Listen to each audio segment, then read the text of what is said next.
when we look at the collective West and more specifically the EU, which as of today has passed its 11th package of sanctions. But we will find out first and foremost that we are not dealing with a monolithic application of sanctions, and that in thus far as various members of the EU are concerned, some of them have applied for exemptions, be it Romania, Hungary, or even Belgium. They were granted exemptions on specific products, specific imports from Brussels.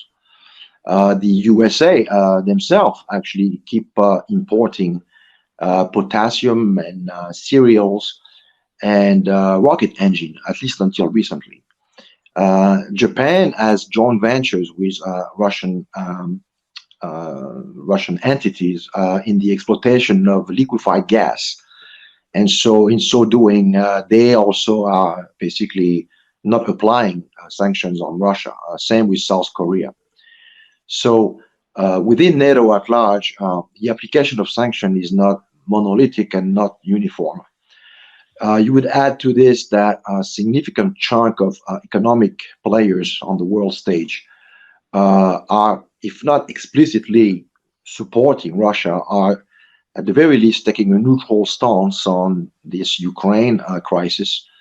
And China, India, Argentina, Brazil do not apply sanctions on Russia.